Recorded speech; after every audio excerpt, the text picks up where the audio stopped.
the marketing section is really about marketing and research. And Brylan got us to the point where we have a business idea. And part of what he did was research, right? Went out and talked to people. The students will eventually want to do that to make sure their problem is a real problem. That's called idea validation or customer discovery. And so he's going to want to do that. The students will want to do that, and they will do that. But after they have a solution to the problem, you also need to make sure the solution works. And the best way to make sure the solution works, which basically means people will pay for it, right? That's what we care most about, is will they pay for it? The best way to do that is to ask people to pay for it. So that's what this section is about. And so the way we're going to do that is I'm going to recommend, or Jen's going to recommend, Dr. Zogby, that the students just try to sell the product.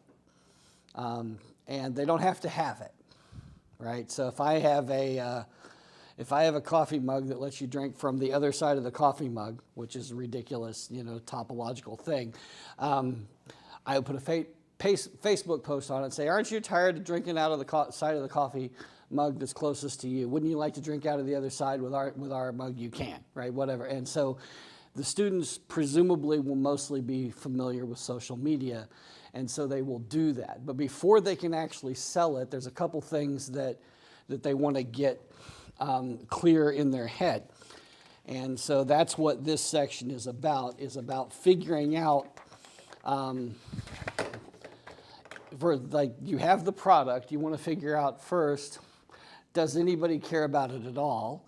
Second, will anybody pay for it? And the way you do that is you say, hey, here it is, do you want to buy it? But to get there, what we use is, we start out with, we figure out a value proposition for the product.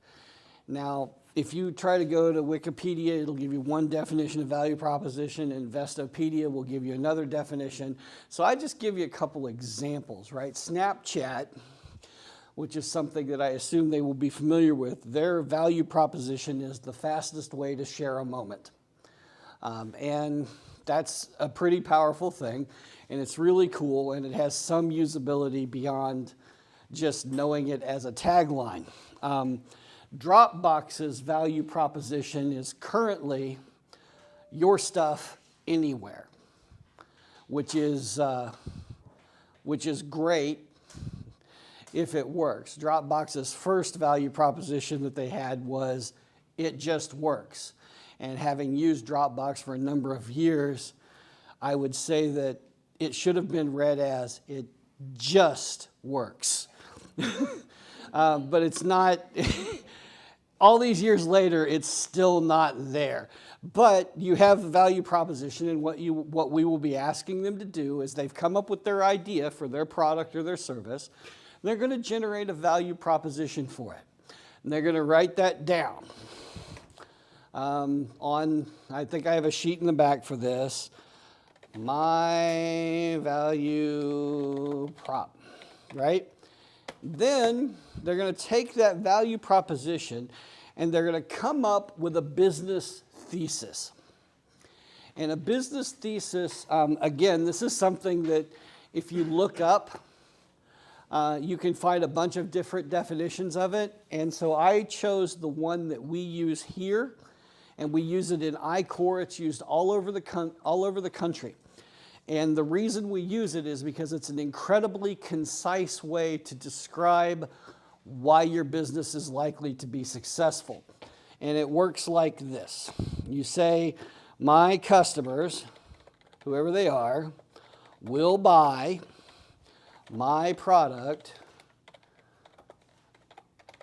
because value proposition. Now, your original value proposition that they've already written may need to be changed. The product of the moment right now is ChatGPT. I don't know how you all feel about ChatGPT. I know the educational world is divided. I have my students use it all the time.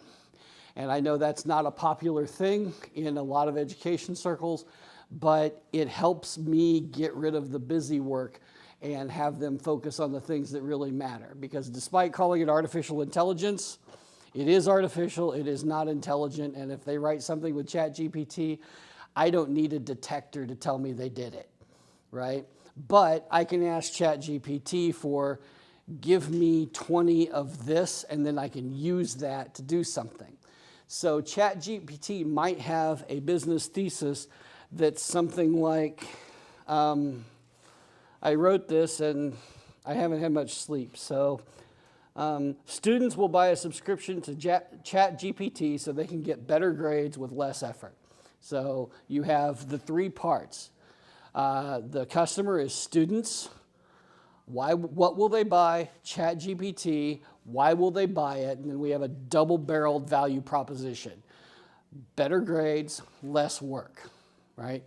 And whether or not you like the particular product, that's how the value proposition works. And you can do that for pretty much any product. Mevo. This camera isn't designed for what I'm using it for here right now. We're recording this to, so that the teachers who weren't able to be here today will be able to watch this content as well as read the little love letter I wrote you all and we passed out. We want them to, we want them to have the benefit of being in the room as close as we can, and it works okay for that. But what that camera really is a video production studio. It has a very high quality picture in it, and it replaces like 6 cameras at the same time. So I could set that up and we could have like an interview, like a panel here, and I have close-ups of all of the people on the panel, and then an overshot of the whole thing. It's designed to basically replace coming in and doing video production work, and then you can do everything in post-production. That's what it's for. So, its value proposition is one camera, all the angles. I just made that up. Trademark 2023 Thomas Nelson. And so, but any product or service, God, I really like that. I wish I could sell that to them. So that's what they're going to do with their product. Whether last year we had bubble shoes, right? Was that in first place? Yep. Okay, and that was Viagra, I think. That was a product that I looked at and went, why would anyone buy these? Well, obviously a lot of people did. So I guess the value proposition is look cool, be comfortable, or something like that, right? And so they would say, students will buy our bubble shoes to look cool and be comfortable. So everybody who has a business idea that they just created in session 1 will be able to do that. And then they take that and then they transform that into a business thesis, and then they transform the business thesis into an ad on their social media platform of choice. It does not need to be paid advertisement. They don't need to spend money on this. Brylan, how much did you spend on your first Facebook post that got you a job? None. And what was the gross on that first job? Around $800. So a $0 Facebook post generated an $800 sale. Now, you didn't keep all that money, obviously, but so this is something, and businesses do grow this way. And a lot of businesses never pay for advertising. When you get to a point, it makes sense to switch to paid advertising, right? If you want to accelerate your growth. So this is a thing that they can do, and it's already something they're doing, right? They're already doing this all the time, just for fun. So they might as well make some money with it, learn to make some money with it. And so that's what we kind of guide them towards doing in this section. First they write their business thesis, or their value proposition, then they write their business thesis.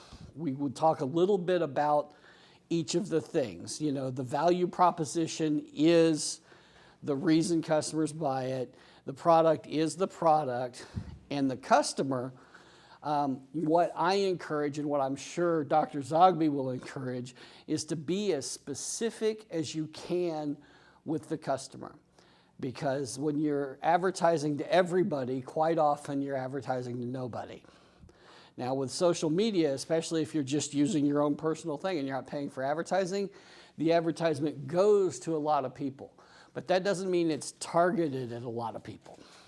So when you create a business, an advertising piece, you think about who exactly do I want to have buy my products.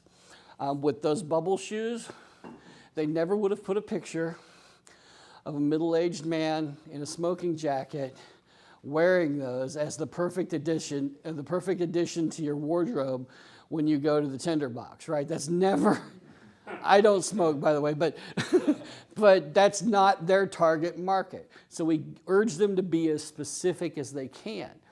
I have in here, I think I have like people is less than students, is less than high school students, is less than high school freshmen, that's less than high school freshman girls, right? Because the more specific you are, the more likely it is to be effective.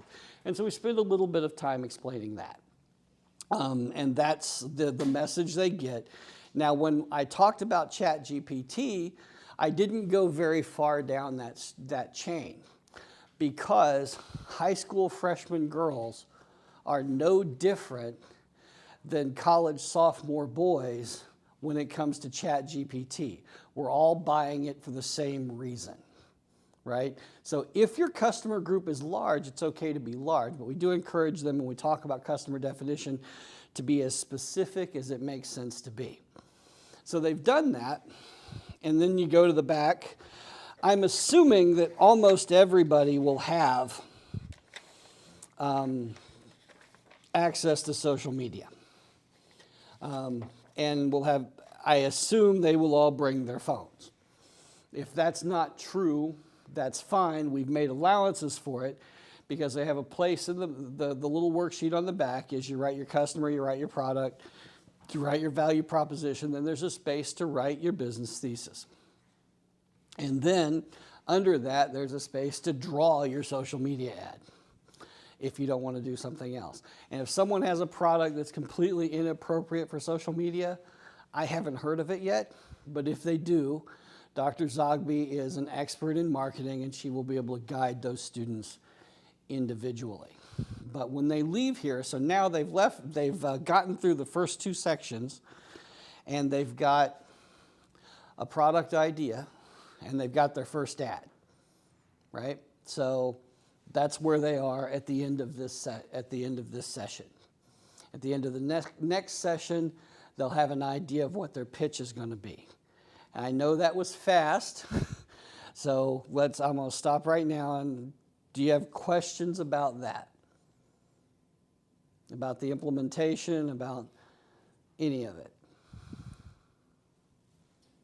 Pretty clear? I know it doesn't seem like that's going to take an hour, but it is. Because they're going to talk back and forth. And when they're developing these things, they're going to run their business thesis off of each other. And they're going to build, their first ad, and they're going to show it to each other. And then one of the pieces that I like and I think will work really well is when when I am or when Jen is, she'll give them her email. And when they create an ad on social media, they can send her a screenshot of that, and then near the end of the class, she can show them to them and say, okay, here's this one, this is what's great about this one, here's this one, here's what's great about this one. We don't have to call out the things that aren't good, because if we constantly call out the things that are good, the things that aren't good will fall away. So we don't have to beat anybody up, and we'll still get the message across. And that's how the second session is structured. And like I said, Dr. Zogby's degree is in marketing. My degree is in entrepreneurship, which means I had a slice of marketing. So she will have more specifics to add to that, but that's generally what's going to happen.